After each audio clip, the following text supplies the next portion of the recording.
স্বাগত সবাইকে দীপ্ত টিভির সাপ্তাহিক আয়োজন উত্তরণে। করোনাকালে যে কটি খাত সবচেয়ে বেশি ক্ষতিগ্রস্ত হয়েছে তার মধ্যে শিক্ষা ব্যবস্থা তার মধ্যে অন্যতম একটি। গত প্রায় ১.৫ বছর ধরে শিক্ষার্থীরা বাড়িতে বসে শিক্ষা নেওয়ার চেষ্টা করছে, শিক্ষকরাও চেষ্টা করছেন, কিন্তু তাতে আসলে আমরা কতখানি সফল হচ্ছি, আমাদের দীর্ঘমেয়াদী আসলে কি প্ল্যান রয়েছে সেগুলো নিয়ে আমরা ভাবছি। বাজেট গিয়েছে, বাজেটে আসলে শিক্ষা খাতে কতখানি বরাদ্দ ছিল সেগুলো নিয়ে অনেক প্রশ্ন উঠেছে। এই সকল বিষয় নিয়ে শিক্ষা জট নিয়ে আজকে কথা বলবো উত্তরণে। আমাদের সাথে স্টুডিওতে যারা উপস্থিত রয়েছেন তাদের সাথে প্রথমে পরিচয় করিয়ে দিচ্ছি। আমাদের সাথে রয়েছেন ডক্টর এহসানুল হক মিলন, সাবেক শিক্ষা প্রতিমন্ত্রী। আমাদের সাথে রয়েছেন ডক্টর সৈয়দ মোহাম্মদ গোলাম ফারুক, মহাপরিচালক মাধ্যমিক ও উচ্চ মাধ্যমিক শিক্ষা অধিদপ্তর। অনলাইনে আমাদের সাথে সংযুক্ত রয়েছেন অধ্যাপক ASM Maksud Kamal, pro vice chancellor, Dhaka বিশ্ববিদ্যালয়, এবং আমাদের সাথে রয়েছেন অধ্যাপক সাদেকা হালিম, ডিন, সামাজিক বিজ্ঞান অনুষদ, ঢাকা বিশ্ববিদ্যালয়। সর্বশেষে আমরা আরও কথা বলবো তারেক নূর মামুন, ছাত্র উপদেষ্টা, রাজশাহী বিশ্ববিদ্যালয়। স্টুডিওতে যারা আছেন এবং অনলাইনে যারা সংযুক্ত হয়েছেন আপনাদের সবাইকে অসংখ্য ধন্যবাদ উত্তরণে সংযুক্ত হওয়ার জন্য। প্রথমে প্রফেসর ডক্টর মাকসুদ কামাল, আমি আপনার সাথে একটু কথা বলে নিতে চাইছি। অন্যান্য সকল পাবলিক বিশ্ববিদ্যালয়ের মতো ঢাকা বিশ্ববিদ্যালয় এবং অন্যান্য বিশ্ববিদ্যালয়, মাধ্যমিক, উচ্চ মাধ্যমিক সমস্ত স্কুল সব কিছুই আসলে প্রায় ১.৫ বছর ধরে বন্ধ রয়েছে এবং বারবার ঘোষণা দেয়া হচ্ছে যে কবে বিশ্ববিদ্যালয় খুলবে, কিন্তু আবারও সেটা পেছানো হচ্ছে। এবং আমরা জানি যে পাবলিক বিশ্ববিদ্যালয়ের খুব বড় একটি বিষয় হয়েছে হলগুলো, আবাসিক হলগুলো। এক্ষেত্রে ছাত্রছাত্রীরা চাইছে যে হল খুলে দেয়া হোক, শিক্ষা প্রতিষ্ঠান আবারও শুরু হোক, কিন্তু আমরা জানি যে সেখানে কিছু বিষয় রয়ে গেছে। আসলে এরকম একটি জায়গায় দাঁড়িয়ে যেখানে বাস্তবিক কিছু সমস্যা রয়ে গেছে টিকাদান থেকে শুরু করে, আপনার কাছে প্রথম একটু জানতে চাইব আসলে সামনে খুব দ্রুত কি আসলে এই সমস্যাটি সমাধান হওয়ার কোনো পথ হয়েছে কিনা? ধন্যবাদ উমেওয়ারা মিশু। সরকারের পক্ষ থেকে ঘোষণা দেওয়া হয়েছে যে আমাদের শিক্ষার্থীদেরকে টিকা দেওয়ার পরে হলগুলো খুলে দেওয়া হবে এবং বিশ্ববিদ্যালয় সহ শিক্ষা প্রতিষ্ঠানগুলো খুলে দিয়ে শিক্ষা কার্যক্রম শুরু করা হবে। ইতিমধ্যে আজকে আমরা দেখেছি যে একটি ঘোষণা এসছে যে 19শে জুন থেকে বিশ্ববিদ্যালয়ে যে শিক্ষার্থীরা হলে অবস্থান করবে তাদেরকে টিকা দেওয়া হবে, ভ্যাকসিনেটেড করা হবে।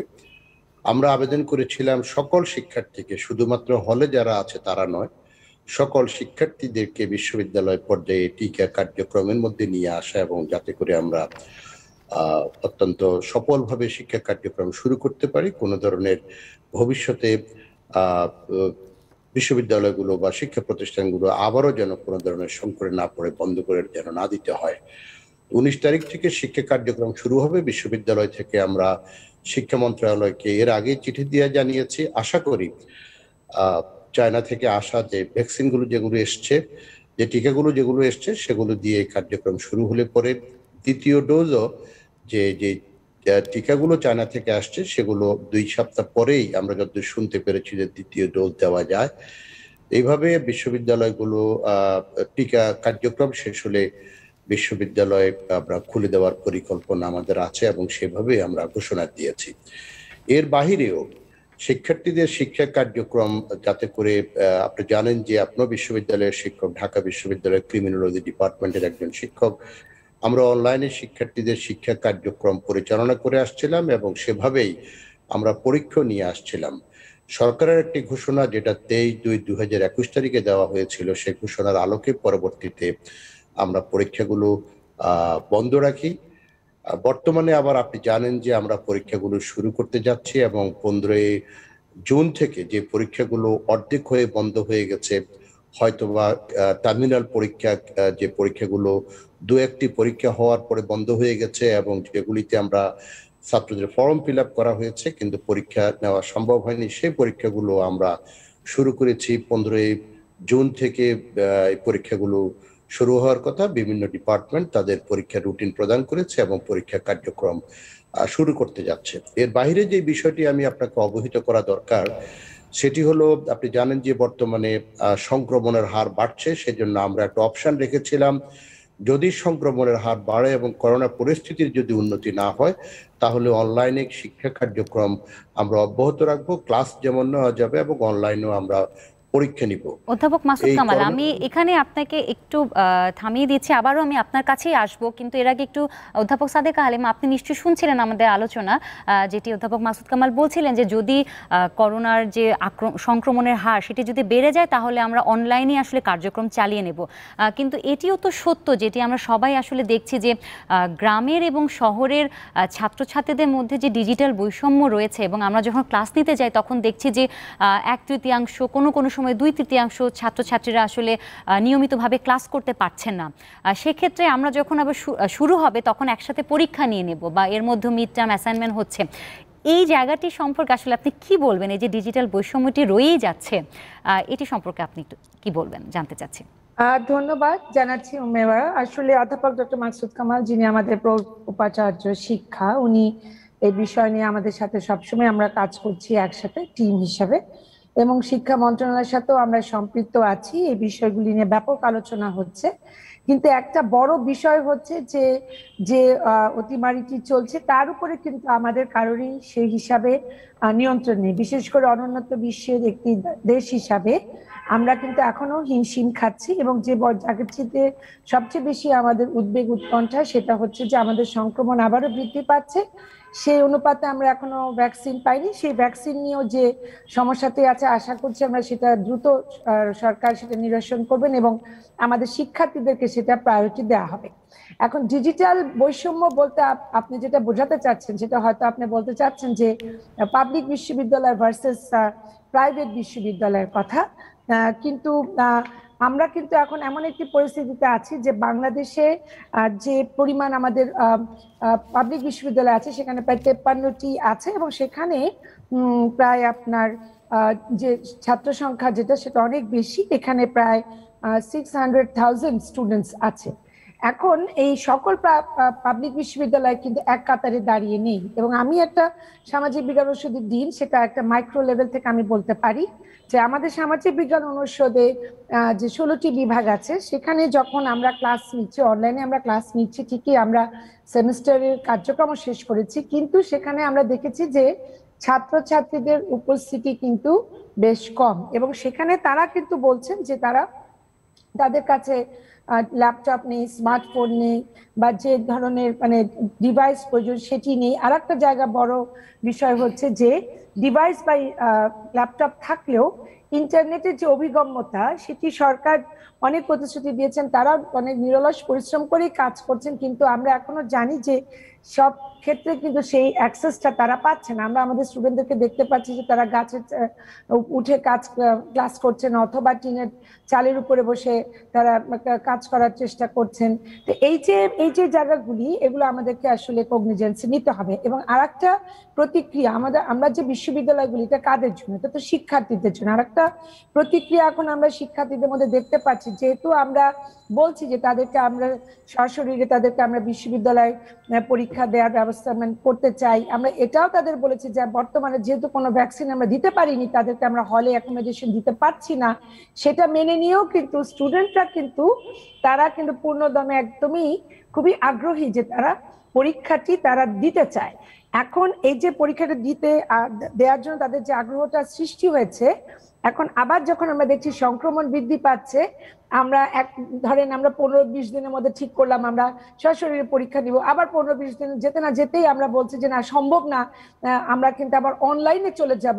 এই যে একটা দোদুল্যমান একটা একটা অবস্থার আমরা সৃষ্টি করছি, সেটাতেও কিন্তু স্টুডেন্টরা আমার কাছে মনে হচ্ছে বেশ একটা কনফিউশনে তাদের মধ্যে সৃষ্টি হচ্ছে। আমরা এই বিষয়টি নিয়ে আমরা আরো কথা বলবো। এবারে আমরা অনলাইনে একটু সংযুক্ত হতে চাইছি তারেক নূর মামুন, ছাত্র উপদেষ্টা, রাজশাহী বিশ্ববিদ্যালয়। আপনি যদি একটু ঢাকার বাইরে রাজশাহীতে, সেখানে আসলে অনলাইনে পড়াশোনা আসলে এই 1.5 বছর কিরকম হয়েছে, এবং করোনা সংক্রমণ যদি বেড়ে যায় তাহলে তো আসলে আবাসিক হল খুলে দেওয়া, সব বিষয়গুলো দেরি হয়ে যাচ্ছে। এই জায়গাটিতে দাঁড়িয়ে ছাত্র উপদেষ্টা হিসেবে আপনি কি মন্তব্য করতে চান? ধন্যবাদ আপনাকে আমাকে সময় দেওয়ার জন্য। আসলে আমাদের যে অতিমারির সময়টা, এটা 3টি খাত আসলে সবচেয়ে বেশি ক্ষতিগ্রস্ত আমার মনে হয়। একটি হচ্ছে শিক্ষা, স্বাস্থ্য এবং অর্থনীতি। অন্য 2টি খাত যেমন স্বাস্থ্য এবং অর্থনীতি, তারা অনেকটা অ্যাডাপ্ট করার চেষ্টা করছে এবং সেটা মানিয়ে নেওয়ার চেষ্টা করছে, এবং আমার মনে হয় যে তারা কিছুটা অগ্রসর হয়েছে। সেক্ষেত্রে কিন্তু আমাদের যে শিক্ষা ব্যবস্থাটা সেটা কিন্তু এই অতিমারির সাথে খাপ খাওয়ানোর চেষ্টা করছে, কিন্তু এটা ঠিক কতটা তারা খাপ খাওয়াতে পেরেছে সেটা কিন্তু প্রশ্নের সম্মুখীন। আমি যদি আমার রাজশাহী বিশ্ববিদ্যালয়ের প্রেক্ষাপটে বলতে চাই যে আমাদের স্টুডেন্টরা প্রত্যন্ত অঞ্চল থেকে এই বিশ্ববিদ্যালয়ে পড়তে আসে। তো সেক্ষেত্রে কিন্তু আমরা যখন অনলাইন ক্লাস নিতে যাই তখন আমরা উপস্থিতি দেখছি মাত্র 40 থেকে 50%, অর্থাৎ 50% স্টুডেন্ট তারা এটার সাথে যোগ দিতে পারছে না।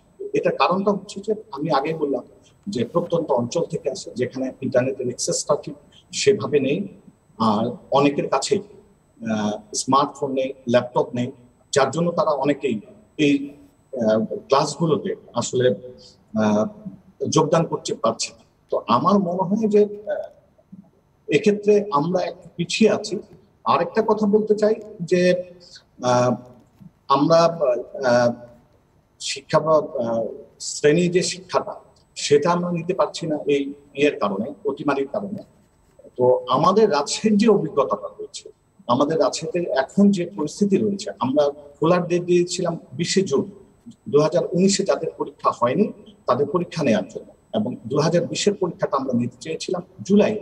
কিন্তু এখন যে পরিস্থিতি রাজশাহী, সে পরিস্থিতিতে আমি এতটুকু বলতে পারি, এখনো আমাদের সিদ্ধান্ত হয়নি, তবে এতটুকু বলতে পারি যে আমাদের হয়তোবা আবার অনলাইন ক্লাসে ফিরে যেতে হবে। অনেক ধন্যবাদ, অনেক ধন্যবাদ তারেক নূর মামুন। আমি একটু এই প্রসঙ্গে ডক্টর সৈয়দ মোহাম্মদ গোলাম ফারুক আপনার কাছে একটু আসতে চাইছি। আমরা তখন বিশ্ববিদ্যালয়ের পরিস্থিতিগুলো আসলে দেখছিলাম ঢাকা এবং ঢাকার বাইরে, কিন্তু প্রাথমিক উচ্চ মাধ্যমিক এই পর্যায়ের যারা শিক্ষকরা আসলে ট্রেনিং দিয়েছেন সেখানে তাদেরকে যে ট্রেনিংটা দেওয়া হয়েছে এবং তারা যে ট্রেনিংগুলো দিচ্ছে সেগুলো দেখা গেছে মনোলগাস হচ্ছে।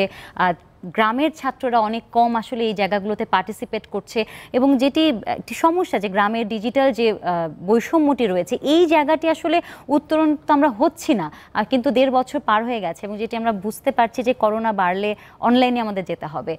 এই সমস্যাটিকে আসলে আপনি কিভাবে দেখছেন? অনেক ধন্যবাদ। আপনি সম্ভবত ট্রেনিং নয়, আপনি ক্লাসের কথা বলছেন। জি, তার আগে বোধহয় তাদের কিন্তু যৎসামান্য একটু ট্রেনিং দেওয়া হয়েছিল টিচিং লার্নিং বিষয়ে। সেটা তো এই উদ্দেশ্যে না, এটা একটা নিয়মিত অনলাইন। জি, আপনি যেটা বলছেন সম্ভবত ক্লাসের পার্টিসিপেশনের কথা বলছেন, যে সেটা তো সমস্যা আছেই। এতক্ষণ যারা বললেন আমাদের সব শিক্ষার্থীদের আনইন্টারাপ্টেড, এমনকি ইলেকট্রিসিটিও আনইন্টারাপ্টেড সবসময় পাওয়া যায় না। আনইন্টারাপ্টেড আপনার ইন্টারনেট অ্যাক্সেস, সেটাতে সমস্যা হয়, ডিভাইসের সমস্যা হয়। ওরা অনেকে বলেন যে মোবাইল ডাটা কেনার যে টাকা সেটা অনেকের কাছে পর্যাপ্ত থাকে না, ইত্যাদি সমস্যা তো আছেই। এবং সেই সমস্যার মধ্যেও কিন্তু আমাদের ক্লাসগুলো চলছে। সেখানে ওই অ্যাটেন্ডেন্সে একটা সমস্যা আছে যে সবাই একেবারে 100% অ্যাটেন্ডেন্স পান না, কোথাও 40%, কোথাও 50%, কোথাও 70%, এরকম নানান জায়গায় নানান রকমের অ্যাটেন্ডেন্স পান। এটা ঠিক। এবং একটু আগে যে আপনি বললেন ডিজিটাল ডিভাইডের কথা, সেটার একটা সম্ভাবনা আছে এই কারণে। এই জন্য আমরা টিভি ক্লাস শুরু করেছিলাম। টিভি ক্লাসটা অনেক বেশি অ্যাক্সেস পায় আপনার থেকে, এই অনলাইন থেকে, যেখানে যেহেতু ইন্টারনেট লাগে না। সেটাও আমরা করছি, টিভির মাধ্যমে চেষ্টা করছি, অনলাইনের মাধ্যমে চেষ্টা করছি। আরেকটা বিষয় হচ্ছে যে আমাদের যে শিক্ষকরা তারা পার্সোনালি যোগাযোগ করছেন আমাদের শিক্ষার্থীদের সঙ্গে, এটাও একটা মাধ্যম। তবে আমরা গত বছর শেষ দিকে 2020 সালের শেষ দিকে আমরা এইসব বিষয়ে ভেবেই আমরা অ্যাসাইনমেন্ট বলে একটা পদ্ধতি, বা আপনারা জানেন যে অ্যাসাইনমেন্ট যে ইউনিভার্সিটিতে আমরা পরিচিত ছিলাম সেটা আমরা মাধ্যমিকে যুক্ত করেছিলাম। এবং এই অ্যাসাইনমেন্টটা আমাদের কাছে খুব আশা জাগিয়েছে, কারণ হচ্ছে আপনি জানেন অ্যাসাইনমেন্টের জন্য ইন্টারনেট লাগে না, ডিভাইস লাগে না, ইলেকট্রিসিটি লাগে না, মোবাইল ডাটা কিনতে হয় না ইত্যাদি।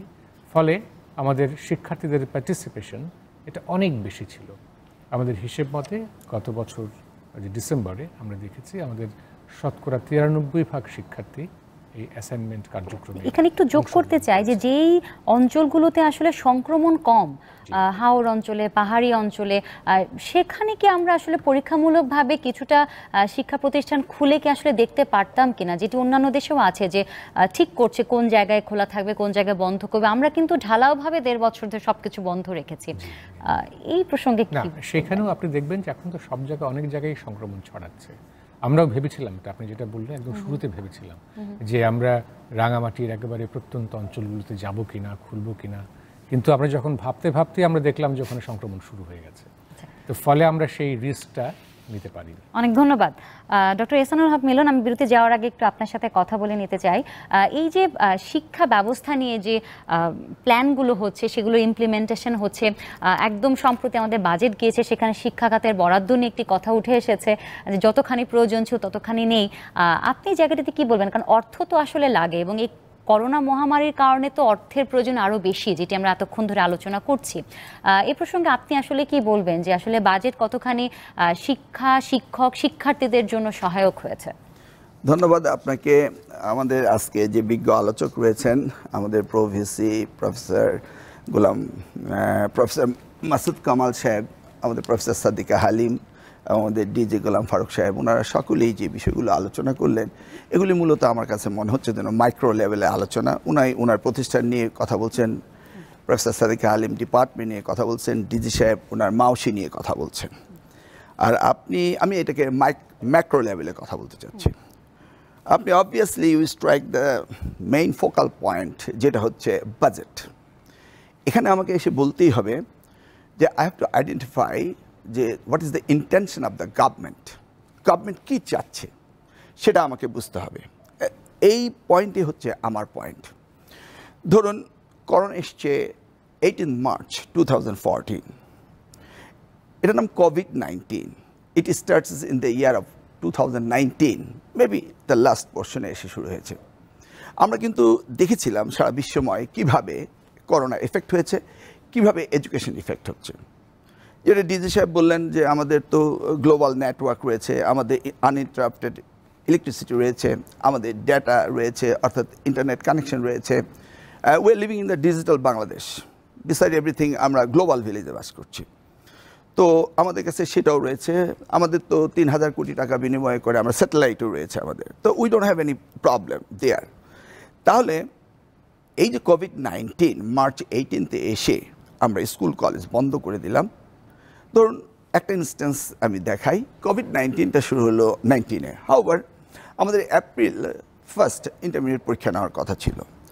তাহলে আমরা যদি 18-তে এসে স্কুল কলেজ বন্ধ করে দিই এবং 26 মার্চ 2020-তে এসে আমরা অফিস আদালত বন্ধ করে দিই, তো সেই সময়ে আমরা বুঝতে পারিনি যে কোভিড কতটা ক্ষতি হবে। That's quite alright.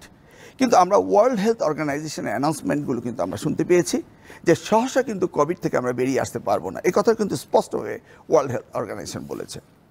সেই ক্ষেত্রেও দেখুন, আমি বাজেট একটু পরেই আসছি, দেখুন ছাত্রছাত্রীরা পরীক্ষা দিতে পারেনি, তাদের পরীক্ষা হবে কি হবে না এই সিদ্ধান্তটা এসছে অক্টোবর 7, 2020। মার্চ থেকে অক্টোবর 7 পর্যন্ত এই পরীক্ষার্থীগুলো তারা কিন্তু বইয়ের টেবিলে বসে আছে, পড়ছেই, তারা গিভ আপ করেনি। এই যে সময়টা গভর্নমেন্ট প্রতীক্ষা করে তাদেরকে কষ্ট দিল, এরপরেই শুরু হয়ে গেল বিভিন্ন রকমের অ্যানাউন্সমেন্ট। হাউএভার ওই সময়ে আমি 2020 and 2021 বাজেটে আপনি দেখেন শিক্ষায় দিয়েছে 11.69% এবং জিডিপির সেখানে দিয়েছে 2.01% দিয়েছে। আর যদিও বলা হয় শিক্ষা মন্ত্রণালয়ের বাজেট দেওয়া হয়েছে ইন অ্যান অ্যাভারেজ 15%, সেটাকে কিন্তু সায়েন্স অ্যান্ড টেকনোলজি মিনিস্ট্রিকে অ্যাড করে সেটাকে করা হয়েছে। সেটা একটা শুভঙ্করের ফাঁকি। সেই জায়গায় আমরা দেখেছি যে করোনাকালীন সময়ে অর্থাৎ 2021-এ কী হবে, 21-22-তে কী হবে, সেই কারণে কোনো বাজেটে কোনো প্রভিশন ছিল না। এটা ঠিক পূর্বের বাজেটটা যেরকম ছিল সেখান থেকে ইনফ্লেশন রেটটাকে অ্যাড করে আঙ্কিকভাবে নিউমেরিক্যাল নাম্বারটাকে বাড়িয়ে দেওয়া হয়েছে, কিন্তু সেখানে বাজেটে এই করোনাকে মোকাবেলা করার জন্য কোনো কিছুই প্রতিফলিত করা হয়নি। যেমন আমাদের প্রভিসি সাহেব বললেন আমাদের এই ইকুইপমেন্টস অ্যান্ড্রয়েড ফোনের ব্যাপারে ইউজিসি থেকে বলা হয়েছিল যে 5000 টাকা দেওয়া হবে শিক্ষার্থীদেরকে অ্যান্ড্রয়েড ফোন নেওয়া যায়, অ্যান্ড দ্যাট শুড, তারা বলছিল সেটা লোন হিসেবে দেওয়া হবে। মনে হচ্ছিল যেন সরকার একটা মহাজন আর ছাত্রছাত্রীকে লোন দেওয়া হবে। দেখুন আপনি 1150 কোটি টাকা মাধ্যমিক এবং প্রাইমারি স্কুল লেভেলে বিনামূল্যে বই বিতরণ করা হয়। এই বই কিন্তু 2টি বছর ধরে দেওয়া হচ্ছে না। দ্যাট 1150 কোটি টাকা করে সেভ হচ্ছে। আমরা নিজেরও অনেক বলেছিলাম এটাকে যদি কোনো ট্যাব আকারে সেই বইগুলি দেওয়া হতো, অর্থাৎ ক্লাস 7-এর ছেলে 6-কে দিয়ে আসতে পারতো, এবং সেই এটা একটা ইলেকট্রনিক ডিভাইস হতো, সেই ট্যাবটা বুক থাকতে পারতো, সব কিছু থাকতে পারতো, and they should have learn in better way. Government কিন্তু সেটা তো কোনো কাজ করেনি এবং সেই ধরনের কোনো বাজেট প্রভিশনও রাখেনি। আপনি বাজেটের কথা বলেছেন, বাজেটে গভর্নমেন্ট করোনা মোকাবেলা করতে হবে এই ধরনের কোনো ইন্টেনশনই আমাদের 2020-2021 বাজেটে ছিল না। এবার আসুন 2021-22 বাজেটে এক্স্যাক্টলি একই রকম মূল বাজেটের গতবার ছিল 11.69, এবার এসে করলো 11.92, কোনো ইনক্রিমেন্ট দেওয়া হলো না। যেমন আপনি ধরুন 71,000 কোটি টাকা বাজেট দেওয়া হয়েছে শিক্ষা মন্ত্রণালয়কে, এবং এটাকে যদি গণশিক্ষা, প্রাথমিক শিক্ষা হতে শুরু করে মাদ্রাসা শিক্ষা সব ভাগাভাগি করেন, exactly ditto copy of the previous budget. তাই বলছি যে আমাকে মাইক্রো লেভেলে যদি চিন্তা করতে হয়, তাহলে চিন্তা করতে হবে সরকার কি আদৌ এই করোনা মোকাবেলা করতে ইন্টারেস্টেড কিনা। ডক্টর এহসানুল হক মিলন, আমি আবারও আসবো। অধ্যাপক মাকসুদ কামাল, আমি একটু এই প্রসঙ্গে আপনার কাছে জানতে চাইছি যে যেটি উনি বললেন যে আসলে বাজেটে আসলে শিক্ষা খাতে যে পরিমাণ অর্থ বরাদ্দ করা হয়েছে, বিশেষ করে কোভিডকে নিয়ন্ত্রণ করে তারপরে শিক্ষা খাতে আমরা কতটা উন্নয়ন করতে পারি, সেই জায়গায় উনি বলছেন যে কিছুটা সমস্যা রয়ে গেছে। এবং সম্প্রতি আমরা যেটি নিয়ে অনেক আলোচনা হয়েছে যে বিশ্ববিদ্যালয়ের যেটি ওয়ার্ল্ড র্যাঙ্কিং হয়, সেখানে ঢাকা বিশ্ববিদ্যালয় বুয়েট সেটি 800 থেকে তারপরে, এবং অন্যান্য বিশ্ববিদ্যালয়গুলো তারও পরে। আপনি কি মনে করেন যে এই শিক্ষা খাতে প্রয়োজনীয় অর্থ বরাদ্দ হচ্ছে না বলে সেটি পরবর্তীতে গিয়ে বিশ্ববিদ্যালয়ে খরচ করবার জায়গাগুলো কমে যাচ্ছে এবং সে কারণে আমাদের র্যাঙ্কিং কমে যাচ্ছে, পেছনের দিকে যাচ্ছে? আনমিউট করতে হবে। শিক্ষা খাতে বাজেটের যে বিষয়টা আমাদের মিলন ভাই যেটি বললেন, সেটি গত বছর 2020-21 যেমন ছিল, এখনো 2021-22 শিক্ষাক্ষেত্রে বাজেটটা প্রায় কাছাকাছি, সেটা উনি সঠিকই বলেছেন। এখন বিষয়টা হলো যে ম্যানেজমেন্টের বিষয়। আমরা করোনাকালীন সময়ে আমাদের শিক্ষার্থীদেরকে লোনের যে কথাটি যেটি বলেছেন, বিশ্ববিদ্যালয় মঞ্জুরি কমিশন থেকে 8,000 টাকা শিক্ষার্থীদেরকে বিনা সুদে যাদের ডিভাইসের প্রয়োজন সে তাদেরকে ডিভাইস দেওয়ার জন্য বিশ্ববিদ্যালয় মঞ্জুরি কমিশন থেকে উদ্যোগ নেওয়া হয়েছে, এবং আমাদের শিক্ষার্থীরাও সে ধরনের ডিভাইস ক্রয়ের জন্য ঢাকা বিশ্ববিদ্যালয়ে প্রায় 8,000 শিক্ষার্থী ইতিমধ্যে তাদের ডিভাইস ক্রয়ের জন্য সেটা প্রক্রিয়াধীন। আমরা আশা করি এই মাসের মধ্যে বা আগামী মাসের প্রথম সপ্তাহের দিকে সেই ডিভাইসগুলো ক্রয় করা হবে। শিক্ষার্থীরা সেটা ক্রয় করতে পারবেন এবং 4 কিস্তিতে শিক্ষার্থীরা সেটি তাদের শিক্ষা জীবনে যে কোনো সময়ে সেটি পরিশোধ করতে পারবেন। তো এটা একটা অপরচুনিটি শিক্ষার্থীদের জন্য যে করোনাকালীন সময়ে সরকার যে সহযোগিতার হাতটি সম্প্রসারিত করেছে, সেটি ইন্টারেস্ট ফ্রি। এতে করে যে শিক্ষার্থীদের এই ডিভাইস প্রয়োজন, আমরা উন্মুক্তভাবে আমরা বলেছিলাম যে যে শিক্ষার্থীদের প্রয়োজন তারাই চাইতে পারবে, এবং 8,000 শিক্ষার্থী চেয়েছে আমাদের এখানে, এবং অন্যান্য বিশ্ববিদ্যালয়ের চিত্রটা আমি যতদূর জানি মঞ্জুরি কমিশনের কাছে তার সেইভাবে চাহিদা পাঠিয়েছে। অর্থাৎ শিক্ষার্থীদের যে ডিমান্ড, যাতে করে শিক্ষার্থীরা অনলাইন কার্যক্রমে অংশগ্রহণ করতে পারে, সরকার সেই বিষয়টি কিন্তু অ্যাড্রেস করেছে। আমাদের যে ইন্টারনেট সিস্টেম কিংবা আমাদের ডেটা ক্রয় করার যে বিষয়টি, আনইন্টারাপ্টেড ইন্টারনেট আমাদের নয়, বিদ্যুতের সমস্যা আছে, এটা আমরা সকলেই জানি। এই সমস্যা অতীতে যে অবস্থা ছিল সে অবস্থা থেকে আমরা বহুদূর অগ্রসর হয়েছি। এখন বলা যায় যে বিদ্যুৎ যেটি আছে সেই বিদ্যুৎ যে আগের মতো যায়, বা বিদ্যুতের আগের মতো যে আমরা শিক্ষার্থীরা যে অংশগ্রহণ করতে পারে না তেমনটি নয়। বিশ্ববিদ্যালয় পর্যায়ে আমি মিশু আপনাকে একটা চিত্র দিই। আমাদের আজকে হেলথ ইকোনমিক্স এর চেয়ারম্যান, হেলথ ইকোনমিক্স ইনস্টিটিউটের পরিচালক আমার কাছে এসে বলল তার শিক্ষার্থীরা তাদের কাছে দরখাস্ত করেছে, তারা অনলাইনে পরীক্ষা দিতে চায়। ফার্মেসি অনুষদের ডিন বলল শিক্ষার্থীরা অনলাইনে পরীক্ষা দিতে চায়। গতকালকে জিওলজি ডিপার্টমেন্টের চেয়ারম্যান এসে বলল শিক্ষার্থীরা অনলাইনে পরীক্ষা দিতে চায়। তার অর্থ শিক্ষার্থীরাও ইতিমধ্যে যে ডিজিটাল ডিভাইডের কথা আমরা বলি সেটা সত্য, কিন্তু বাংলাদেশের বাস্তবতায় আমরা অতীত থেকে অনেক ভালো পজিশনে আছি, এবং সেই জন্য আমাদের শিক্ষার্থীদের সে সক্ষমতা অর্জন করেছে, এবং করোনা সেই সক্ষমতা আমাদেরকে অর্জন করার ক্ষেত্রে বহুদূর সহযোগিতা করেছে। সেটা পরিবার পর্যায় থেকে এবং বিশ্ববিদ্যালয় পর্যায়েও আমরা বিভিন্নভাবে শিক্ষার্থীদেরকে সহযোগিতা করেছি। এখন যে বিষয়টি এসছে যে র্যাঙ্কিং এর কথা আপনি যেটি বলেছেন, এই র্যাঙ্কিংয়ে এটি সঠিক র্যাঙ্কিং এর যে বিষয়গুলো মূল্যায়ন করা হয়, আমি সংক্ষেপে কিউএস র্যাঙ্কিং এর কথা যদি বলি, সম্প্রতি যে ফলাফলটি এসছে 800 থেকে 1000-এর মধ্যে ঢাকা বিশ্ববিদ্যালয় এবং বাংলাদেশ প্রকৌশল বিশ্ববিদ্যালয় রয়েছে। সেখানে যে মূল্যায়নের যে জায়গাগুলো, সেগুলো হলো আউটলুক অফ দ্য ইউনিভার্সিটি, বিশ্ববিদ্যালয়ের যে আন্তর্জাতিক পর্যায়ে সুনামটি কেমন, বিশ্ববিদ্যালয় থেকে যারা পাশ করে বের হয় তারা তাদের কর্মজীবনে তারা চাকরি পাচ্ছে কেমন এবং কর্মজীবনে তাদের সুনাম কেমন, বিশ্ববিদ্যালয়ের গবেষণা কিভাবে হয়, কেমন হয়, বিশ্ববিদ্যালয়ে বিদেশি শিক্ষার্থীরা আছে কিনা, বিশ্ববিদ্যালয় পর্যায়ে বিদেশি শিক্ষক আছে কিনা, মোটা দাগে এগুলোর উপরে ভিত্তি করে এই র্যাঙ্কিং গুলো হয়। এখন আমরা তো বিশ্ববিদ্যালয় ফরেন শিক্ষার্থী আমাদের এখানে নেই, ফরেন শিক্ষক আমাদের এখানে নেই, এগুলিতে আমরা নাম্বার পাই না। দ্বিতীয়ত হলো গবেষণার ক্ষেত্রে আমরা যে একদম পিছিয়ে আছি এশিয়ার দেশগুলি থেকে, আমরা হয়তো বা আমরা এখানে থেকে আমরা বলছি পিছিয়ে আছি। আমি শুধু আপনার অবগতির জন্য বিষয় জানাচ্ছি, এবং মিলন ভাই আপনি যেহেতু রাজনৈতিকভাবে বিষয়টা একটু বিশ্লেষণ করতে চাচ্ছেন, আপনার অবগতির জন্য জানাচ্ছি, এমন সব শিক্ষকও আছে যাদের সাইটেশন 10,000-এর উপরে। ঢাকা বিশ্ববিদ্যালয় থেকে এরকম শিক্ষকের সংখ্যা অসংখ্য শিক্ষক পাওয়া যাবে। আমি প্রো ভাইস চ্যান্সেলর একাডেমিক হিসাবে সাম্প্রতিক সময়ে আমরা কিছু উপাত্ত চেয়েছি শিক্ষকদের কাছ থেকে। সেই উপাত্ত থেকে আমরা দেখছি, যেটা আমাদের জানা ছিল না এর আগে, আমাদের বহু শিক্ষক আছে যাদের সাইটেশন 10,000-এর উপরে, কারো কারো আরো বেশি। তো বিশ্ববিদ্যালয় পর্যায়ে গবেষণা অ্যাকচুয়ালি একটা ব্যক্তিগত বিষয়, সেটি সরকারের অনুদানের উপর যেমন নির্ভর করে, অন দ্য আদার হ্যান্ড ব্যক্তিগত ইনিশিয়েটিভ এবং বিশ্ববিদ্যালয় পর্যায়ের ইনিশিয়েটিভ উপর নির্ভর করে।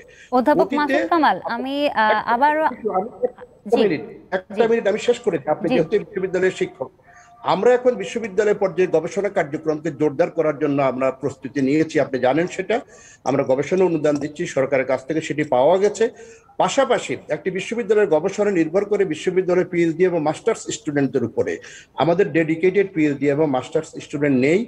আমরা বিশ্ববিদ্যালয় পর্যায়ে এটা শুরু করেছি, এবং ঢাকা বিশ্ববিদ্যালয় যেহেতু অন্য বিশ্ববিদ্যালয়গুলোর পথ দেখায়, সেহেতু আমরা ঢাকা বিশ্ববিদ্যালয় শুরু করেছি। আশা করি অন্য বিশ্ববিদ্যালয়গুলো সেই কার্যক্রম শুরু করার মধ্যে দিয়ে র্যাঙ্কিং এর ক্ষেত্রে আমাদের যে দুর্বলতাটি আছে, সেটি অনতিবিলম্বে আমরা সেই দুর্বলতাগুলোর অনশন ঘটাতে পারবো। অনেক ধন্যবাদ অধ্যাপক মাসুদ কামাল, আপনাকে অনেক আশার একটি আলো দেখাচ্ছেন আমাদেরকে।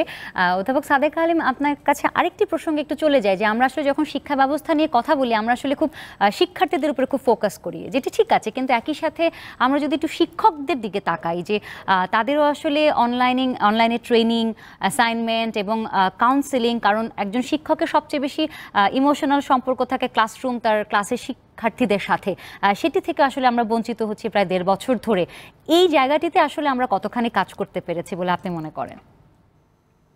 হ্যাঁ, ধন্যবাদ মিশু। আসলে দেখুন, আমাদের যে শিফটটা হয়েছে, আমরা তো সবাই ট্রেডিশনালি অফলাইন শিক্ষকতা করি, অর্থাৎ ক্লাসরুমে ফেস টু ফেস। এখন আমাদের যে শিক্ষকদের, এটাও বলা প্রয়োজন, অধ্যাপক মাসুদ কামাল খুব সুন্দরভাবে বর্ণনা করেছেন যে র্যাঙ্কিং এর বিশ্লেষণ দেওয়ার সময়, যে আসলে আমাদের কোন কোন ক্ষেত্রে আসলে বিশেষভাবে মনোযোগ দেওয়া উচিত এবং কাজ করা উচিত, যেটা কিনা মিলন ভাই বলছিলেন যে আমরা মাইক্রো লেভেলে কথা বলছি, আসলে সেটা নয়। মাইক্রোর উদাহরণগুলোই কিন্তু ম্যাক্রোতে রিফ্লেক্ট করে। তো এখন যখন আমরা শিক্ষকদেরকে বলছি যে আপনারা অনলাইনে ক্লাস নেবেন, যেটা মার্চ 2019 এর পরে যখন সকল প্রতিষ্ঠানগুলি, শিক্ষা প্রতিষ্ঠানগুলি বন্ধ হয়ে গেল, তখন তারা কিন্তু অভ্যস্ত ছিল না। যারা বিদেশে থেকে উন্নত বিশ্ব থেকে লেখাপড়া করে এসছে, তারাও কিন্তু অভ্যস্ত ছিল না। কিন্তু আমরা এই যে 1.5 বছর পার করে দিয়েছি, সেখানে যারা প্রথম দিকে অনেকেই কিন্তু বেশ নারাজ ছিলেন অনলাইনে ক্লাস নেওয়ার ক্ষেত্রে, তারাও কিন্তু এখন পুনঃদমে ক্লাস নিচ্ছে। এখন এই যে প্রশিক্ষণটা প্রয়োজন, আমি মনে করি যে শিক্ষকদেরকে যে ওরিয়েন্টেশনটা দেওয়া, সেটা জায়গাতে আমাদের ভিতর থেকে আভ্যন্তরীণভাবে আমরা কাজ করি, কিন্তু গ্রেটার একটা ইন্টারেস্ট এখানে ইউনিভার্সিটি গ্রান্টস কমিশন, শিক্ষা মন্ত্রণালয়, এই যে 53টি পাবলিক বিশ্ববিদ্যালয়, আমি পাবলিক বিশ্ববিদ্যালয়ের শিক্ষক হিসেবে পাবলিক বিশ্ববিদ্যালয়ের কথাটাই শুধু বলতে চাচ্ছি। সেখানে কিন্তু 53টি পাবলিক বিশ্ববিদ্যালয় তো আপনার এক কাতারে দাঁড়িয়েনি, যেটা আমি শুরুতেও বলেছি। অর্থাৎ এখানে আমার শিক্ষকদেরকে প্রশিক্ষণ দিতে হবে, তাদের মন মানসিকতা পরিবর্তন আনতে হবে, যেটা আমি লক্ষ্য করছি। আবার মাইক্রো লেভেল থেকে একটা উদাহরণ দিচ্ছি, যে অনেক ক্ষেত্রে দেখছি যে শিক্ষকরা বলছে অমুক দিন পরীক্ষা নিতে হবে, কিন্তু ছাত্ররা টার্ন আউট করছে না। তারা বলছে যে আমি এখন পরীক্ষা দিব না, আমরা 10 জন দিব না। 10 জন যখন শুনছে দিবে না, তখন বাকি 40 জন ঠিক করছে যে আমরাও দিব না। তো আমাদের অনেক ধরনের সমস্যার সৃষ্টি হচ্ছে, কিন্তু সেখানে শিক্ষকদেরকে একটা ইতিবাচক ভূমিকা নিয়ে কাজ করতে হবে, কারণ শিক্ষকরা ফ্রন্ট লাইনে কাজ করছেন, কিন্তু আমি নিজে এটা বিনয়ের সাথে বলতে চাই, আমরা মাস শেষে কিন্তু স্যালারিটা ঠিকই পাচ্ছি, বোনাসও পেয়েছি, কোনো দিক দিয়ে কিন্তু আমাদেরকে গভর্নমেন্ট কোনো জায়গা থেকেই ডিপ্রাইভ করেনি। এমনকি আমরা পয়লা বৈশাখের আমরা এই সম্মানিত আমরা পেয়েছি। তাহলে আমাদেরকেও কিন্তু কিছু দায় দায়িত্ব নিয়ে এখন শিক্ষার্থীদের পাশে দাঁড়াতে। অনেক ধন্যবাদ। আমি ছোট্ট একটা জায়গা আমি বলতে চাই, সেটা বাজেটের কথা বলা হয়েছে যে হ্যাঁ, এবার কিন্তু বাজেটে আমরা দেখছি যে আসলে 0.5% না, প্রায় 0.01% কমিয়ে দেওয়া হয়েছে, হ্রাস করা হয়েছে। কিন্তু আমি অধ্যাপক মাকসুদ কামাল সুন্দরভাবে বিশ্লেষণ করলেও ওনার সাথে আমি বিনয়ের সাথে একটুখানি আবার দ্বিমত পোষণ করে বলতে চাই, সেখানে কিন্তু আমাদের উচ্চাশা অনেক যে আমরা সাস্টেনেবল ডেভেলপমেন্ট গোল যেটা আমাদের আছে শিক্ষার জন্য, সেখানে আমরা ইনক্লুসিভ এডুকেশনের কথা বলছি। আমি কি চাই, আমার পাহাড় থেকে শুরু করে সমতল পর্যন্ত আমার অন্তর্ভুক্তিমূলক শিক্ষা আমাকে দিতে হবে, সমতা তৈরি করতে হবে, এবং চতুর্থ শিল্প বিপ্লবের জন্য আমার যে ধরনের স্কিল এনহান্সমেন্ট দরকার, এবং আমি মাননীয় শিক্ষা মন্ত্রণালয় থেকে আমাদের বলা হচ্ছে, মাননীয় মন্ত্রী বারবার বলছেন যে উনি স্কিলড এনহান্স করতে হবে, আমাদের ভোকেশনাল ইনস্টিটিউশনগুলো বৃদ্ধি করতে হবে। অর্থাৎ আমাদের কিন্তু অনেকগুলো প্যারাডাইম শিফটের কথা আমরা বলছি। এগুলো যদি আমি করতে চাই, তাহলে আমি যে শুধুমাত্র পলিসি লেভেলে পরিবর্তন নিয়ে আসবো, সেটা কিন্তু ভয়ঙ্কর হবে। যদি আমি আমার শিক্ষককে তৈরি না করি, তাহলে আমি একটা পলিসি চাপিয়ে দিলে কিন্তু কাজ করা সম্ভব নয়। ধন্যবাদ অধ্যাপক সাদেকা হালিম। আপনি যেটি বলছেন যে শিক্ষকদের আসলে তৈরি করতে হবে, সেই বিষয়গুলো নিয়ে আমরা আবারও আসবো। অধ্যাপক ডক্টর সৈয়দ মোহাম্মদ গোলাম ফারুক, আপনার কাছে একটু আসি যে করোনার কারণে যেটি আমরা দেখতে পাচ্ছি যে অনেক ছাত্রছাত্রী ঝরে পড়েছে এবং বাল্যবিবাহ বেশি দেখা যাচ্ছে, শিশু শ্রম দেখা যাচ্ছে, এই সমস্যাগুলো তো রয়েছে। এবং অটো পাসের যে বিষয়টি, যে অটো পাস করে গতবার পাস করে দেওয়া হলো, এবারও আমরা অনিশ্চিত যে আসলে কি হবে না হবে, যে অ্যাসাইনমেন্ট পদ্ধতির কথা বলছেন সেটি কতখানি কার্যকর হবে। এই জায়গাগুলো থেকে আপনি মনে করেন যে আমরা যদি একটু গবেষণার জায়গাটিতে আরেকটু আমরা শক্তভাবে কাজ করতাম, তাহলে এগুলোর আউটকাম নিয়ে বা কি কি স্ট্র্যাটেজি আমরা ফলো করতে পারি, সেগুলো নিয়ে আমরা আরো ভালো কাজ করতে পারতাম। অনেক ধন্যবাদ। প্রথমে একটু অটো পাস নিয়ে বলি। জি, প্রথম আপনারা যে ফ্রেজটা ব্যবহার করলেন অটো পাস, এটা কিন্তু এটা কোনো ক্ষেত্রে প্রযোজ্য নয়। গতবার আমরা যে আপনারা যাদেরকে বলেন যে আমরা অটো পাস দিয়েছি, তার মানে বোঝায় যে তারা কোনো লেখাপড়া না করে, যোগ্যতা অর্জন না করে সার্টিফিকেট পেয়ে গেছে। বিষয়টা তা নয়। তারা সব প্রস্তুতি নিয়ে পরীক্ষা দেওয়ার ঠিক আগ মুহূর্তে পরীক্ষাটা বন্ধ হয়ে যায়, ফলে তার সমস্ত প্রস্তুতি ছিল। আমাদের যেটা হয়নি এটা হচ্ছে ইভ্যালুয়েশনটা হয়নি, কিন্তু জ্ঞান অর্জনের কথাটা যদি বলেন সেটা কিন্তু সম্পূর্ণ হয়েছিল। ফলে এটাকে আপনি অটো পাস আসলে বলতে পারেন না। যদি বলেন তাহলে যেটা হবে এটা হচ্ছে ওদের সেলফ এস্টিম যেটা, সেটি ইতোমধ্যে কিন্তু সেই জায়গাটা আমরা দেখেছি যে তাদেরকে একটু অন্য ধরনের কথা বলা হচ্ছে, সেটা আমাদের দোষ, কিন্তু ওদের দোষ নয়। একদম আমরা যদি এভাবে ব্যবহার করি, এই শব্দগুলি ব্যবহার করি, তাহলে ওদের মনটা খারাপ হয়ে যায়। এটিকে তাহলে আমরা কি বলতে পারি?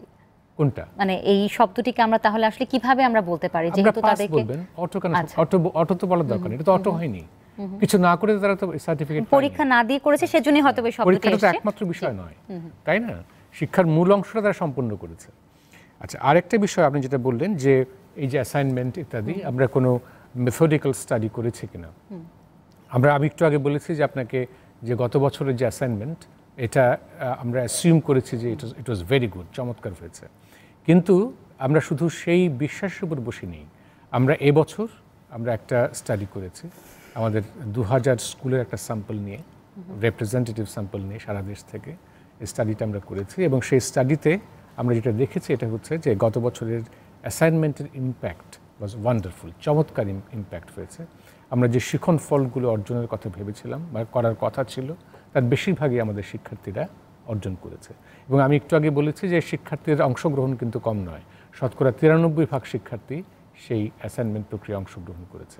ফলে আমরা খুবই আশাবাদী যে, আমি এটা মেথডিক্যাল স্টাডির কথা বলছি, আমি অ্যাসাম্পশনের কথা বলছি না। ফলে আমরা খুবই আশাবাদী যে আমরা এই অ্যাসাইনমেন্টটাকে আরেকটু ডেভেলপ করতে পারি স্ট্রাকচারালি, এবং তার ইভ্যালুয়েশন আরেকটু ডেভেলপ করতে পারি। আমার মনে হয় না যে আমাদের শিখন ফল অর্জনে ঘাটতি রয়ে যাবে ভবিষ্যতে। এবং আপনি জেনে খুশি হবেন, আমরা কিন্তু ইতিমধ্যে এই সপ্তাহ থেকে যারা 2022 সালে পরীক্ষা দেবে এসএসসি এবং এইচএসসি, তাদের জন্য অ্যাসাইনমেন্ট শুরু করেছি। তারা প্রতি সপ্তাহে 2টো করে অ্যাসাইনমেন্ট জমা দেবেন এখন থেকে, এবং সেই অ্যাসাইনমেন্টটা কিন্তু অনেক বেশি ডেভেলপড আগের চাইতে।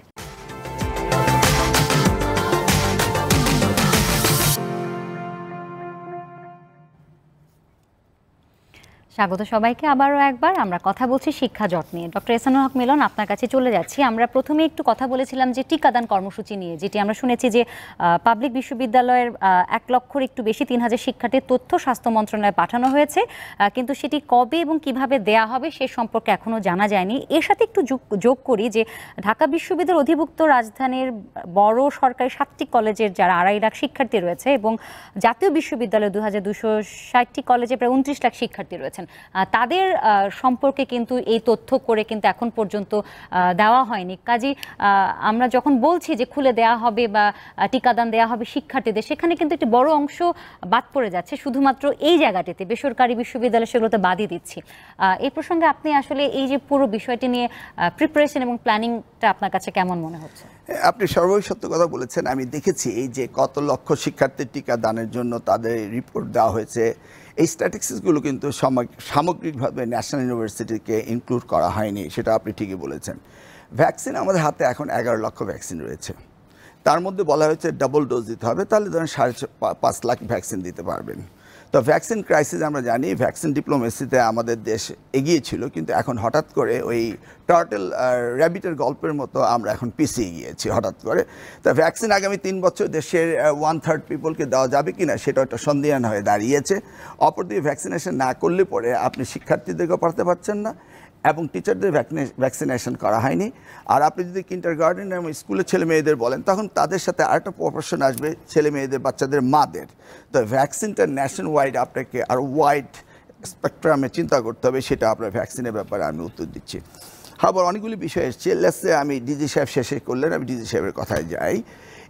এসএসসি পরীক্ষায় যাদেরকে জিপিএ প্লাস দেওয়া হয়েছে, দ্যাটস নিয়ারলি 161,000, 1,61,000 দেওয়া হয়েছে। একটা আইসোলেটেড ইনস্ট্যান্টের কথা বলি। এই বিজ্ঞান কলেজের প্রিন্সিপালের ছেলে, মিস্টার বনমানির ছেলে, সে এসএসসি পরীক্ষা দিয়েছে, এসএসসিতে সে A+ পায়নি। প্রিন্সিপাল ছেলে, বুঝতেই পারেন, প্রচণ্ড চেষ্টা করে এবার সে জিপিএ A+ পেতেই হবে তাকে। ইন্টারমিডিয়েট টেকনিক্যাল কলেজ, তারা সকলেই ভর্তি হয়, ম্যাক্সিমাম ভর্তি হয়। আগে ছিল ইন্টারমিডিয়েট টেকনিক্যাল কলেজ, যেটা ছাত্র আমিও ছিলাম, 1974 ইন্টারমিডিয়েট ক্যান্ডিডেট ছিলাম আমি। তো সেখান থেকে সকলেই বুয়েটে যায়। এখন বিজ্ঞান কলেজ হওয়াতে মেডিকেলও যেতে পারে। However that's not the point. তার ইচ্ছে ছিল বুয়েটে যাওয়ার। বুয়েটে যাওয়ার জন্য এর আগে সিস্টেম ছিল 18 পয়েন্ট লাগবে বুয়েটে যেতে হলে, অর্থাৎ ইংলিশ, ফিজিক্স, কেমিস্ট্রি, ম্যাথ মিলিয়ে 18 পয়েন্ট লাগবে। তা আপনি যদি 4 পয়েন্ট পেয়ে থাকেন এসএসসিতে, এসএসসিতে এসে যদি এটাকে কাভার করার আপনার একটা সুযোগ রয়েছে। এবার ছেলেটি জিপিএ প্লাসই পেয়েছে, কিন্তু এসএসসিতে যেহেতু পায়নি, এবার বুয়েট করেছে কি, পয়েন্ট দিয়েছে 20, অর্থাৎ এসএসসি, এসএসসি সবগুলিতে আপনি A+ পেতে হবে, তাহলে আপনি 20 হচ্ছেন। তাহলে আপনি দেখুন একটা মেধাবী ছেলেকে কিভাবে আমরা ঝরে যাচ্ছে, তার ডেস্টিনেশন সে যেতে পারছে না। তার মানে এটা কী জন্য হলো? This is exactly for auto pass. Auto পাসে যদি তাকে ইভ্যালুয়েশনটা করা হতো ঠিকভাবে, তাহলে তাকে বুয়েটে যেতে পারতো, অথবা বুয়েটকে বলা হতো যে 20 পয়েন্টের জায়গায় 18 পয়েন্ট করা হোক। আপনি এখন এই ছাত্রটার কথা চিন্তা করুন। জেএসডিতে যারা A+ পেয়েছে এবং এসএসসিতে যারা A+ পেয়েছে, এই ধরনের 250 জন এইচএসসিতে এসে A+ পায়নি। 1974-এ ইন্টারন্যাশনালি ডেভেলপ নেশন বলেছিল বাংলাদেশে অটো প্রমোশন, অটো পাস এবং নকলের কারণে বিদেশে কোনো ছাত্রছাত্রীকে পরীক্ষা দিতে, ভর্তি হতে দেওয়া যাবে না। আজকের এই যাই বলুন, যেভাবেই বলুন না কেন আপনি, সেই জায়গায় আগামী দিনে আমাদের এই ছাত্রছাত্রীরা কোথায় যাবে, তাদের ভবিষ্যতে কী হবে? আমি যদি আমার ভিসি সাহেবের কথা বলি, যে রাজনৈতিকভাবে আমি কথা বলি, তাহলে বলবো যে আমরা সমাজকে 2টা ভাগে ভাগ করে দিচ্ছি। একটা হলো অ্যাফ্লুয়েন্ট সোসাইটি, যাদের সন্তানেরা বিদেশ রয়েছে, তারা সুষ্ঠুভাবে লেখাপড়া করছে, এবং যারা বাংলাদেশে রয়েছে আমাদেরকে বাইরে হতে দেশের শিক্ষা ব্যবস্থাকে বন্ধ করেছে। সেই রেফারেন্সে যদি আমি বলি, পৃথিবীতে কয়টি দেশ রয়েছে যে এই করোনাকালীন সময় ইফেক্ট হয়েছে? সারা পৃথিবীতে মাত্র 14টি দেশ। 14 দেশের মধ্যে 9টি হলো আফ্রিকান কান্ট্রি, বুঝতে পেরেছেন না? 4টি হলো আফ্রিকান কান্ট্রি আর 9টি হলো Caribbean island, South American country. আর এই দেশে সারা পৃথিবীতে, এই দক্ষিণ এশিয়াতে একটি মাত্র দেশ, সেটি হচ্ছে বাংলাদেশ, যেখানে শিক্ষা ব্যবস্থাকে বন্ধ করে রাখা হয়েছে। তাহলে পৃথিবীতে 14টি দেশের মধ্যে আমরা এসেছি, অর্থাৎ 4টি হলো আফ্রিকান কান্ট্রি আর 9টি হলো ক্যারিবিয়ান কান্ট্রি অর্থাৎ সাউথ আমেরিকান, অ্যান্ড একটি হলো দক্ষিণ এশিয়ার বাংলাদেশ। আপনি আসছেন, আমরা কিউএসের মধ্যে আসি, আমি তো তাড়াতাড়ি যাচ্ছি কারণ সময় খুব সংক্ষিপ্ত। কিউএস সম্পর্কে বলা হয়েছে, আমিও ঢাকা বিশ্ববিদ্যালয়ের ছাত্র ছিলাম, এই বিশ্ববিদ্যালয়কে আমরা প্রাচ্যের অক্সফোর্ড বলতাম। আমি কেমিস্ট্রিতে লেখাপড়া করেছিলাম। দেখুন সেই সময় আমি ঢাকা বিশ্ববিদ্যালয়ে দেখেছি ফরেন স্টুডেন্টরা ছিল। ফরেন স্টুডেন্ট থেকে এখানে দেওয়া হয় 5 পয়েন্ট।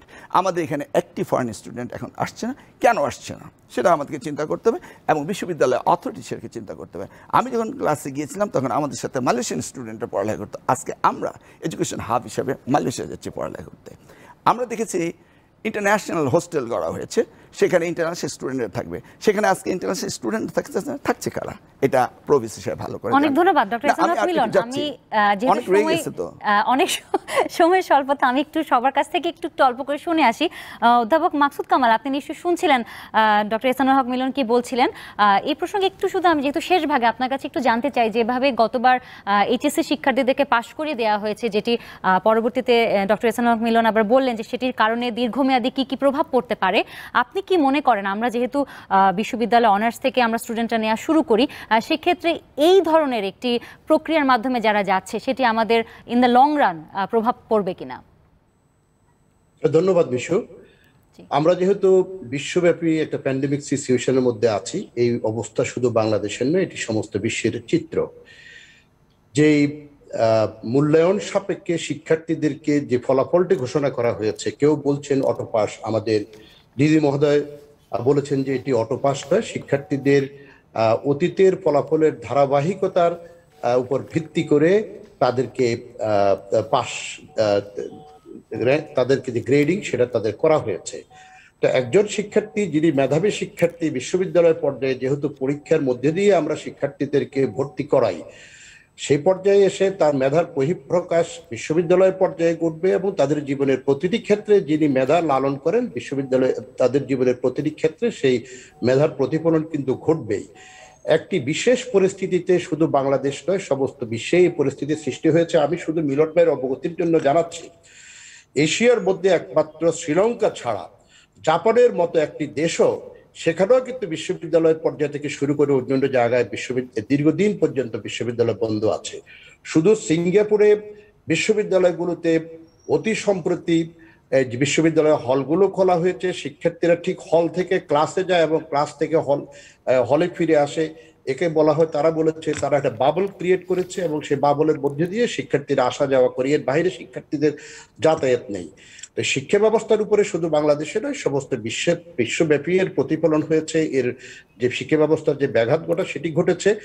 এই শিক্ষা ব্যবস্থার ব্যাঘাত ঘটা আমি দৃঢ়ভাবে বিশ্বাস করি। যেমন বিশ্ববিদ্যালয় পর্যায়ে সামনের দিনে আমাদের যে পরিকল্পনাগুলো আমরা নিয়েছি, সেই পরিকল্পনাগুলো আমরা শুক্রবার শনিবারও বিশ্ববিদ্যালয়গুলোকে আমরা খোলা রাখবো। আমাদের বিশ্ববিদ্যালয় লাইকলি আমি এটাও বিশ্বাস করি সরকার এই প্রস্তুতি নিবে, যাতে করে যে ক্ষয়ক্ষতিটা হয়েছে শিক্ষা জীবনে, শিক্ষার্থীদের জীবনে, সেইটি যেন পূরণ করা যায়। সরকার শিক্ষামন্ত্রী যে গতকাল বলেছিলেন যে না, সেই ধরনের প্রস্তুতি সরকার নিচ্ছে, যাতে করে শিক্ষা জীবনে যে ক্ষয়ক্ষতি হয়েছে সেই ক্ষয়ক্ষতি যেন পূরণ করে যায়। অনেক ধন্যবাদ অধ্যাপক মাসুদ কামাল। ইউএসএ এবং ইউকে, তো আপনারা জানেন যে ইউএসএ 47% ভ্যাকসিনেশন আয়তে এসছে, ইউকেতে এসছে 70%। তারা কিন্তু ভ্যাকসিনের উৎপাদন করে। আমাদের এই সংকটটা হওয়ার কারণে আশা করি শিক্ষা ব্যবস্থা, আমরা এই যে 11 লক্ষ যেটি এসছে, যেটি আমাদের সাথেও কথা হয়েছে, বিশ্ববিদ্যালয়ের শিক্ষার্থীদেরকে ধারাবাহিকভাবে যেতে হবে। হঠাৎ করে কিন্তু ধন্যবাদ অধ্যাপক মাসুদ কামাল। আমাদের সময় প্রায় শেষের দিকে, আমরা একটু অধ্যাপক সাদেক আলিম আপনার কাছ থেকে শুনতে চাই। আমরা অনেকগুলো বিষয় নিয়ে আলোচনা করলাম। আপনি শেষবার যে কথাটি বলছিলেন যে শিক্ষকদেরও আসলে তৈরি করতে হবে, সেই জায়গাটিতে ছোট করে যদি একটু বলেন, আপনার দু একটি সাজেশন যদি থাকে যে কিভাবে আপনি সামনের দিনগুলো দেখতে চাচ্ছেন। আসলে দেখেন, করোনা কিন্তু আমাদেরকে অনেক কিছু নতুন করে ভাবতে শিখাচ্ছে এবং সেটি একদিক দিয়ে আমরা অতিমারির মধ্যে আছি, কিন্তু এই অতিমারির যে মধ্যে দিয়ে আমরা যাচ্ছি সেখানে কিন্তু আমরা নতুন করে অনেক ধরনের পলিসি নিতে বাধ্য হচ্ছি। এখন যেটা আমি বলবো যে ভ্যাকসিনের কথা ছোট করে একটু বলতে চাই যে মাননীয় প্রধানমন্ত্রী একটি কথা শক্তভাবে বলে দিয়েছেন যে ভ্যাকসিনটি আসবে যখন আমরা বড় একটা অংশ ভ্যাকসিন পাবো আশা করছি, তখন সেটা প্রায়োরিটি কিন্তু আমাদের শিক্ষার্থীদেরকে দিতে হবে এবং শিক্ষার্থীদের সাথে সংশ্লিষ্ট যারা আছে তাদেরকে। আর শিক্ষকদের প্রতি যেটা হচ্ছে যে আমি মনে করি যে তাদেরকে আমাদের প্রচুর প্রশিক্ষণ দিতে হবে, এবং অনেক শিক্ষকই আমরা কিন্তু এখান থেকে বসে তারা উন্নত বিশ্বের তাদের যে এমএস বা পিএইচডি করার কথা ছিল তারা কিন্তু ক্লাসগুলি শুরু করে দিয়েছে বা তারা ধীরে ধীরে যেতেও শুরু করেছে। অর্থাৎ যে ট্রেনিংটা তারা পাচ্ছে, অনেকেই আমরা মনে করি যে আমি শিক্ষক, আমি একটা চাকরি করি, কিন্তু শিক্ষকতা কিন্তু একটা প্যাশন, একটা কমিটমেন্ট। এবং এই অনলাইনে যে শিক্ষকতা আমাদের করার যে জায়গাটি, সেখানে আমাদেরকে কিন্তু একজন কাউন্সিলরের ভূমিকাও কিন্তু অবতীর্ণ হতে হচ্ছে। তাদের মেন্টাল হেলথটা আমাদেরকে দেখতে হচ্ছে, তার শিক্ষার্থীদের সোশিও ইকোনমিক কি অবস্থা সেটা আমরা খবর নিচ্ছি, ইন্টারনেট ডিভাইস অ্যাক্সেস আছে কিনা, তাদের বাড়ির কি অবস্থা, তাদের ওখান থেকে ঘূর্ণিঝড় হয়েছে কিনা, পানি উঠেছে কিনা, তারা বর্ডার এলাকায় কিনা, তারা পাহাড়ে কিনা, এই যে জায়গাগুলো, এগুলো কিন্তু একটা, আমি মনে করি যে আমাদের মনটাকে বড় করতে হবে। এবং আমরা শুধু শিক্ষক না, আমাদেরকে কিন্তু এখন ডাইভার্স হ্যাট পরেই আমাদেরকে শিক্ষকতা করতে হবে। অনেক ধন্যবাদ অধ্যাপক সাদেকা হালিম। আমাদের মনোনিবেশ করা প্রয়োজন। অনেক ধন্যবাদ আপনাকে। আমরা একটু অনলাইনে চলে যাব। তারেক নূর মামুন, আপনার কাছে একটু ছোট করে আমাদের যদি একটু বলেন যে আপনাদের বিশ্ববিদ্যালয় আসলে এই জায়গাটাতে আসলে কিভাবে কাজ করছে, খুব ছোট করে যদি একটু বলেন। আনমিউট করতে হবে। জি, আমরা রাজশাহী বিশ্ববিদ্যালয়ে অনলাইন যে ক্লাসের ব্যবস্থাটা সেটা আমরা প্রথম থেকে নিয়ে আসছি, এবং অনলাইন ক্লাসের অনেক ইয়েতে বর্ষে আর কি এটা সমাপ্ত হয়েছে। আমরা চেয়েছিলাম যে সশরীরে তাদেরকে আমরা নিয়ে এসে 20 তারিখে 2019 সালের যে পরীক্ষাটা সেটা নেব, কিন্তু যেহেতু রাজশাহীতে বর্তমান পরিস্থিতি সশরীরে নিয়ে আসার মতো নয়, সেক্ষেত্রে আমাদের চিন্তা ভাবনা করতে হবে যে অনলাইনে কিভাবে আমরা তাদের এক্সামটা নিতে পারি। কারণ এখানে বারবার একটা জিনিস বলা হচ্ছে যে ছাত্রছাত্রীদের ভ্যাকসিনেশনের বিষয়টা, আসলে ভ্যাকসিন দিলেই যে আমরা প্রত্যেকটা ছাত্রছাত্রীকে করোনা মুক্ত রাখতে পারবো সেটা কিন্তু না। কারণ এখানে যদি 2-1টি ছাত্রছাত্রী এসে অসুস্থ হয়ে পড়ে, সেটার বিষয়টাও কিন্তু আমাদের চিন্তা করতে হবে। আরেকটা বিষয় আমি বলবো, সেটা হলো যে বাজেটে বরাদ্দ দিলেই যে শিক্ষা খাত শক্তিশালী হয়ে যাবে সেটা না।